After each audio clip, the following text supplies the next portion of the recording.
Então, a primeira coisa é a gente se preocupar em romper espiritualmente as barreiras que existem, e as questões financeiras, elas são consequências na nossa vida. É dessa forma que a gente precisa olhar. E eu sou grata a Deus pela vida de vocês. Deus, ele tem sempre algo para nos trazer, e vocês estão aqui e vocês vão receber, tá? Gratidão também a vocês que confiaram naquilo que eu tinha para entregar e vieram para receber e aceitaram as minhas entregas, que eu fiz várias vezes, né? E algumas entregas, muitas entregas gratuitas, e algumas que eu passei algum valor, e valores simbólicos, porque são coisas que vocês vão carregar para o resto da vida de vocês. E quando a gente dá um valor para alguma coisa, é justamente para que você venha valorizar mais ainda aquilo que você está recebendo, tá? Porque são coisas especiais, certo? Eu agradeço a Deus por tantas coisas que Ele fez na minha vida, e vocês já sabem, porque eu sempre estou citando, mas eu vou reforçar aqui para vocês lembrarem e saber que pode acontecer muito mais do que isso na vida de vocês, tá? Em poucos meses, pouquíssimos meses, digamos que em 7 meses, eu entrei no curso do escritor, eu escrevi um livro, eu realizei um retiro, eu fiz mentorias, eu ajudei pessoas a transformarem as suas vidas com resultado comprovado. Que mais? Eu voltei para a faculdade, para uma segunda faculdade, e que agora, daqui 1 ano e um pouquinho, eu já estou finalizando ela, porque eu nem sabia que eu tinha tanta coisa que eu podia aproveitar. Você tá vendo que tem coisas que tá na tua mão e você não tem noção? Tem coisa que tá ali e você não enxerga, porque o mundo espiritual está todo fechado. Por isso que a gente precisa primeiro romper o mundo espiritual, para você ter acesso às coisas que estão ali prontas para você. E se você fizer o contrário, só correr atrás do financeiro, você vai gerar um desgaste tão grande, e talvez você vai demorar um tempão para acessar algumas coisas, ou nunca vai acessar, porque o foco está diferente, não está certo o teu foco. Então, e aí criei esse grupo, que é para ser um grupo de oração, que virou um grupo também de mentoria, e dele saíram grupos de curso, dei 2 cursos, tudo isso dentro a lista é enorme. Retomei o meu canal do YouTube, que estava um pouco parado, já gravei um monte de vídeo, já tem um monte de coisa lá dentro, e entreguei um monte de conteúdo para vocês também gratuito, tá? E isso é o que? É Deus. Esse é Deus, tá? Então, bem-vindas, sejam bem-vindas ao novo de Deus, ao que Deus tem para nós. E 2025 não é para ser igual 2024, é para ser melhor. E vocês precisam tomar posse daquilo que está preparado para vocês. E por isso Deus me trouxe uma palavra hoje que eu quero compartilhar com vocês, que eu botei o título lá no grupo, mas eu vou ler aqui. O tempo que você permanecerá no deserto depende de você. Só de você. E aí eu peguei aqui da minha agenda de mensagens que eu mostrei para a Dani outro dia. E daí eu tinha escrito aqui em caneta azul, tá vendo? Não sei se vocês conseguem ver. Algumas coisas escritas em caneta azul. Aí tinha uns espaços em branco. Aí tudo que tá em vermelho eu escrevi hoje. Tinha uma outra referência ali para esse título. E eu tava ali pensando na reunião de hoje, folheando aqui minha agenda, pensei assim, mas essa palavra aqui é a palavra para hoje. Aí eu pedi algo novo para Deus dentro dessa palavra, porque a referência que eu tenho ali é uma outra, não a que eu vou falar para vocês.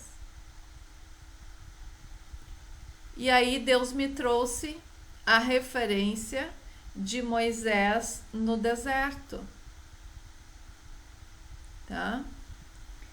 E essa mensagem aqui é coisa para 1h, 40 minutos de palavra. Alguém assistiu a mensagem que eu trouxe lá no culto que eu fui da Marivete?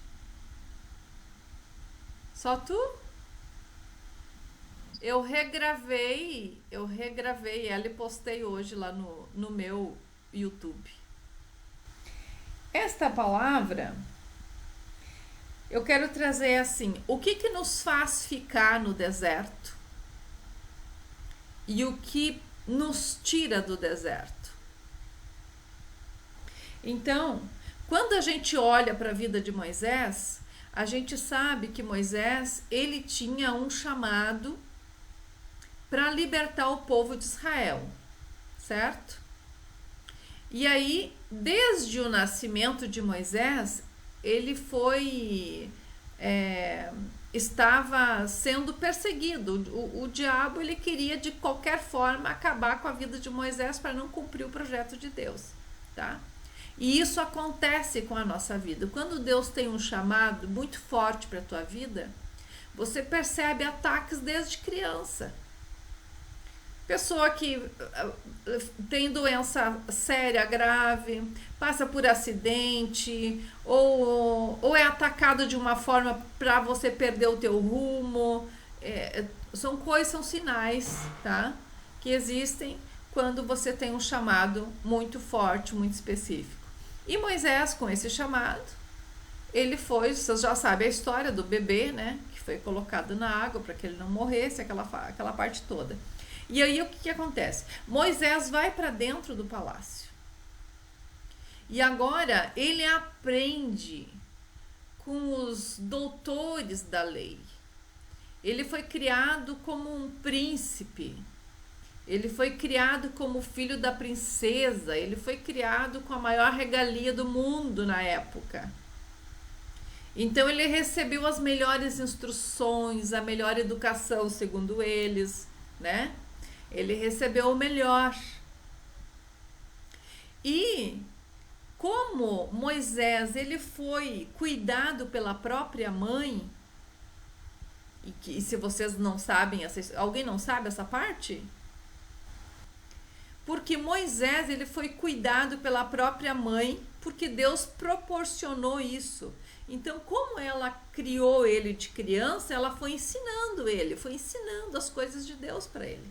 Então ele cresceu com aquela visão de Deus, de quem era Deus, sabendo que ele era do povo de Israel e ele tinha sido adotado, ele cresceu sabendo isso, tá?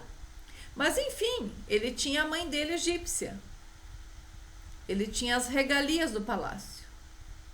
E talvez no entendimento dele, eu estou pronto, eu recebi o melhor, estou sendo forjado para ser o melhor. E aí ele se depara com uma situação. Eu até anotei algumas coisas aqui, ó. Por exemplo, Jonas passou por um tipo de deserto. Jonas passou por um deserto por desobediência, né? Por arrogância, por orgulho, ele entrou num deserto. Que daí, quem não conhece a história de Jonas, vai ver a história de Jonas. Davi também passou por um deserto.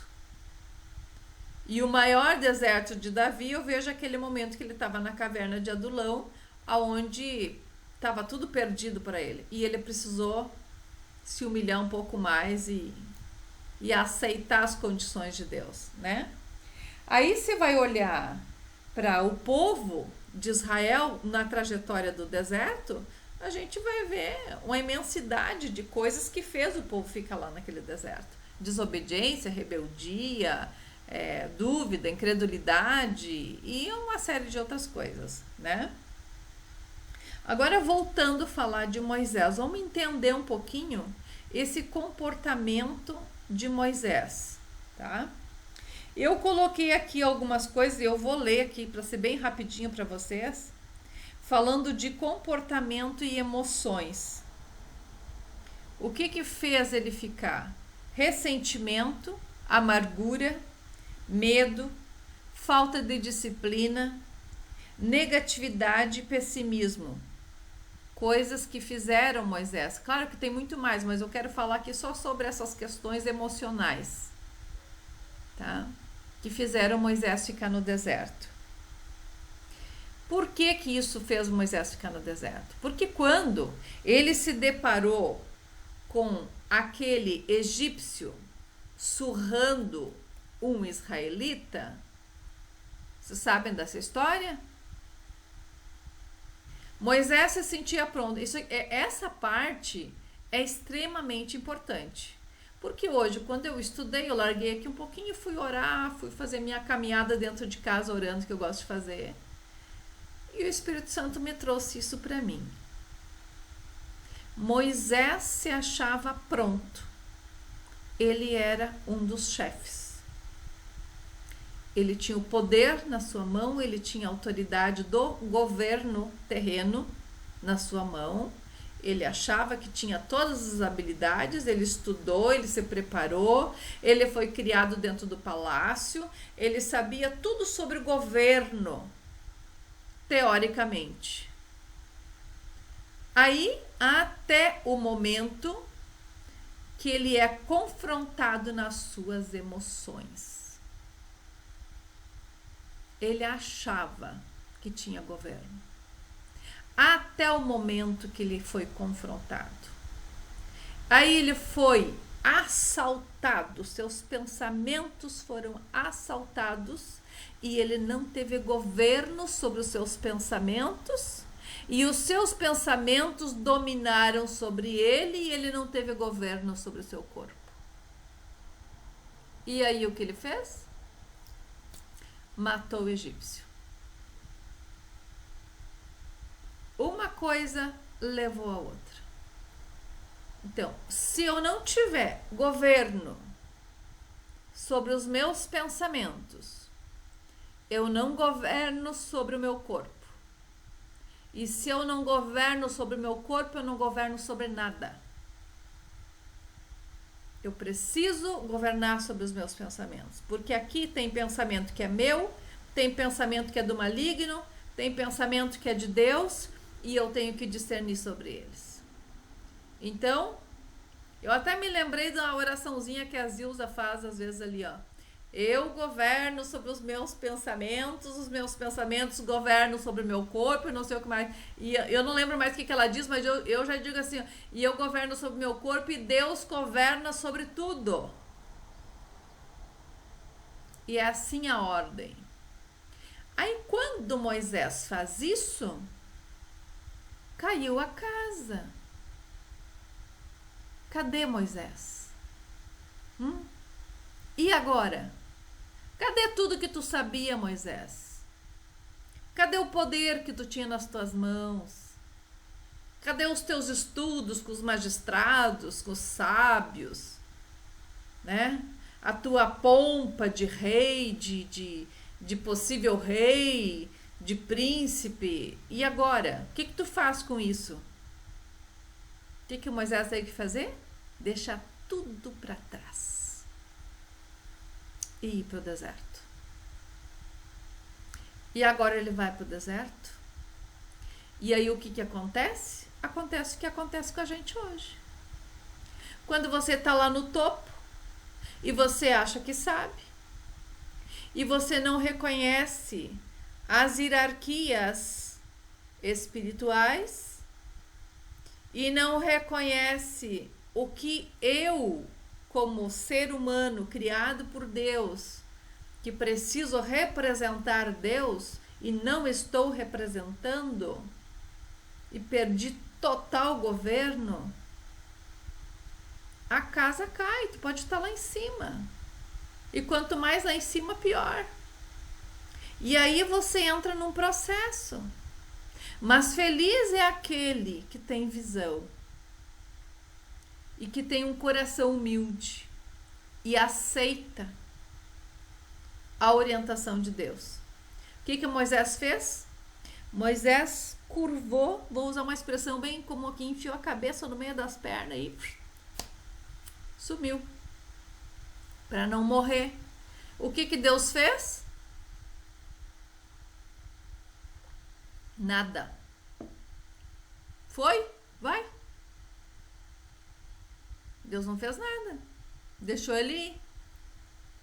Por que Deus deixou ele ir? Não está escrito ali por que Deus deixou ele ir. Mas se a gente for estudar a palavra e a gente olhar o governo de Deus como funciona, a gente vai entender que Deus deixou ele ir, sim. Por quê? Ele foi para a terra de Midian. Era uma terra desértica,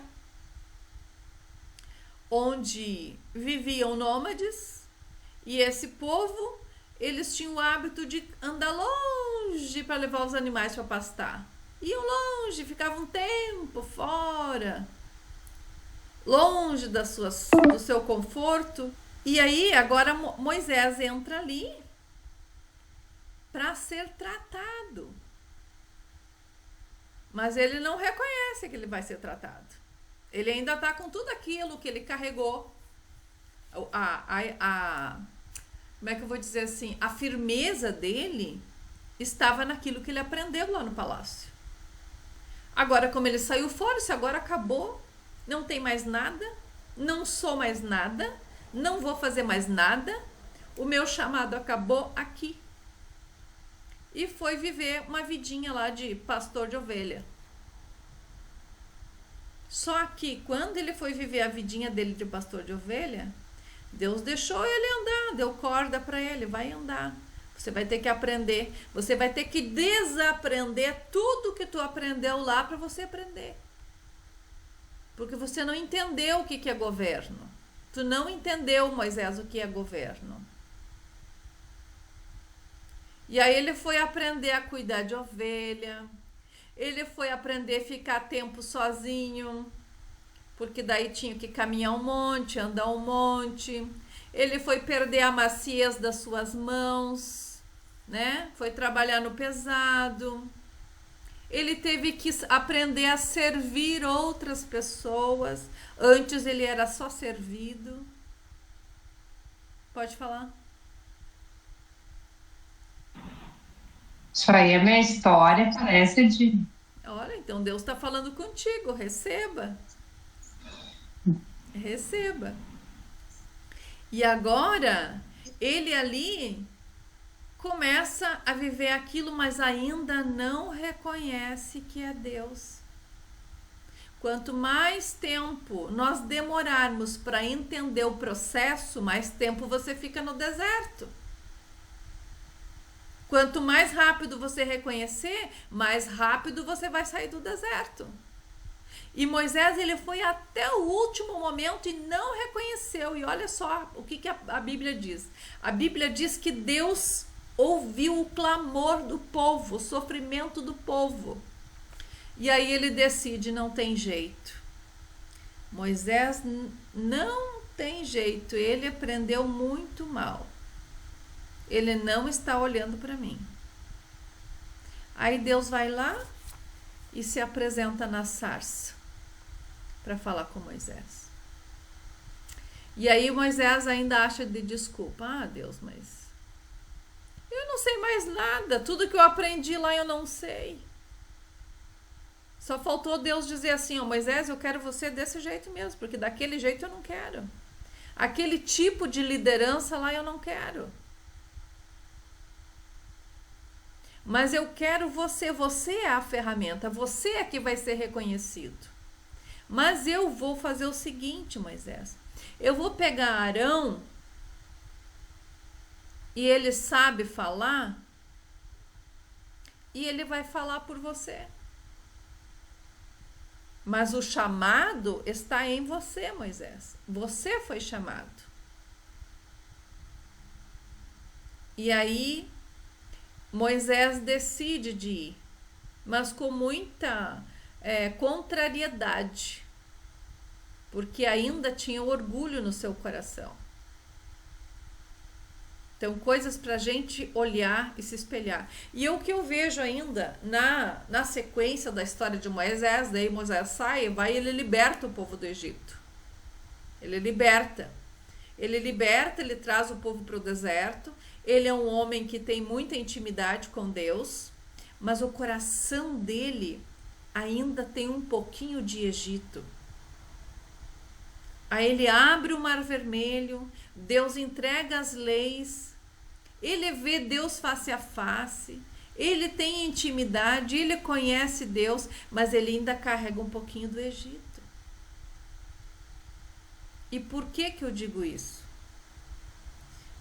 Aquela coisa do coração dele, em alguns momentos vinha para fora, porque foi quando ele se irou e feriu a rocha, e aquilo Deus se desagradou.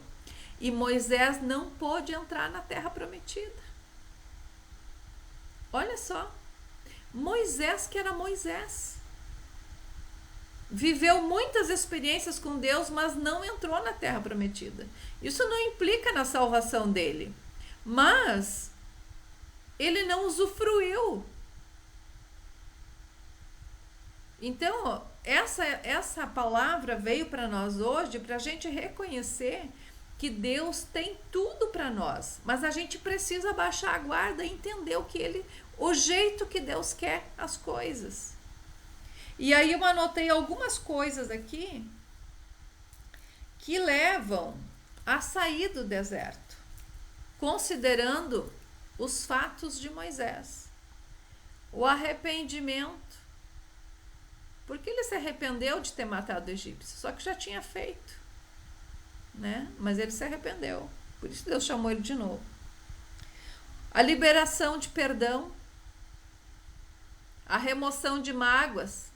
Quantas coisas Moisés deve ter carregado, até pela própria infância, por ter sido perseguido de morte, por não poder viver junto com seus irmãos, teve que viver isolado da sua família. Ele carregava algumas coisas. Por isso que na hora que ele viu o egípcio fazendo aquilo ali, aflorou feridas não curadas. Eu preciso curar todas as minhas feridas, porque em algum momento ativo o gatilho e eu vou querer me vingar. Por que ele queria se vingar do egípcio? Porque o egípcio estava maltratando o israelita. E por que ele se doeu por isso? Se naquele momento ele estava no lugar de um egípcio? Porque ele deve ter lembrado da sua infância. Uma ferida que não estava curada. Ele deve ter recordado, eles maltrataram meu pai, minha mãe sofreu. A minha separação, crianças morreram. Ele não estava curado. A importância da gente estar curado, tá? E outra coisa, perdoar-se a si mesmo. Ele precisava se perdoar a si mesmo, porque ele cometeu um erro e ele entristeceu a muitos. Ele podia ter libertado o povo, ele ficou 40 anos no deserto e o povo sofrendo. Se ele tivesse feito tudo certo, ele teria libertado esse povo antes.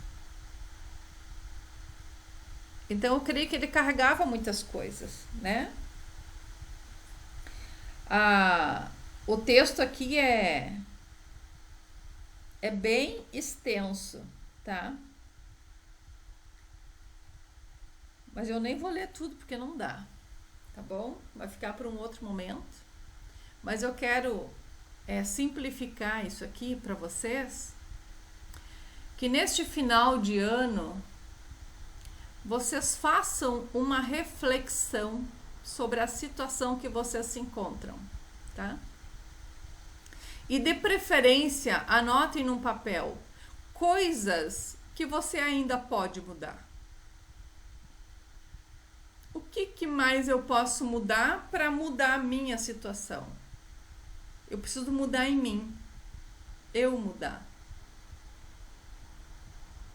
Porque o meu comportamento muda outros comportamentos. Se Moisés tivesse governado sobre os seus pensamentos e governado sobre o seu corpo, ele agiria com inteligência. Ele ia achar um outro jeito, Deus ia dar para ele um outro jeito para resolver aquela questão e tirar o povo daquela escravidão de uma outra forma. Mas ele não fez isso. Então, o nosso comportamento pode desencadear outros comportamentos, que daí no caso dele ali, atraiu a fúria do rei, atraiu a rebeldia do povo e não deu um bom exemplo. Agora ele se sentia assim, tipo que eu não tenho palavra, eu não tenho autoridade nenhuma, porque eu fiz uma coisa errada. Que autoridade que ele ia ter para liderar alguém? Que instrução ele ia poder dar? Então, isso é uma reflexão para nós, para saber que mesmo a gente achando que sabe bastante coisa, a gente precisa encontrar o que Deus quer realmente que eu saiba. O que Deus quer que eu aprenda. As instruções que eu tenho estão alinhadas com as instruções de Deus? Para eu chegar aos lugares altos? E eu gosto demais desse texto da Corça, né? De Abacuque 3,19. Que faça os meus pés como os da corça, para andar nos lugares altos, altaneiramente, saltando, saltitando, sem se machucar, sem cair, sem... Eu fico imaginando aquela corcinha assim, andando por cima dos picos das montanhas, feliz, alegre, sem receio de nada, só olhando os abismos lá, mas sem se preocupar com nada. Com a leveza. É isso que Deus quer para nós. E que Deus traga para vocês um 2025 abençoado, com a nova visão espiritual, que não andem com a cegueira de Moisés, mas usem essa história para identificar coisas que precisam ser mudadas, né? Porque eu sempre digo, Deus fala com a gente o tempo todo, a gente que não escuta. Deus fala o tempo todo. Ele nos dá orientações o tempo todo. Tá bom, meninas? Que Deus abençoe vocês. Que essa palavra fique aí trabalhando na mente de vocês. Depois eu vou botar os textinhos bíblicos lá dentro do grupo. Tá? E antes que encerre, eu quero fazer uma oração.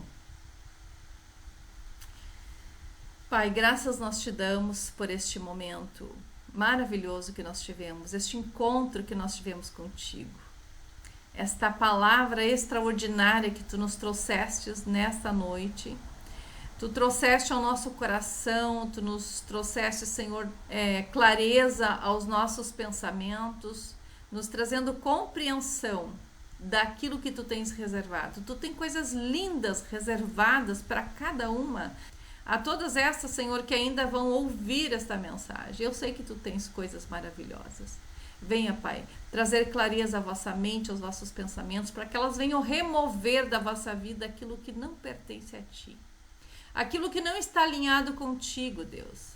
Aquilo que está afastando elas do teu propósito. Remove da vida delas. E que elas possam, Senhor, ter uma conexão maior contigo e compreender o que tu queres ensinar. Para que elas possam chegar aos lugares altos, os lugares que tu reservaste, Senhor, a usufruir da mesa servida que tu tens, Pai, preparado para cada uma delas, preparado para mim, Senhor. Que 2025 seja um ano extraordinário, um ano de bênção, de prosperidade, de vitória, de alegria, de sucesso para todas nós, em nome de Jesus. Gratidão, Pai, gratidão.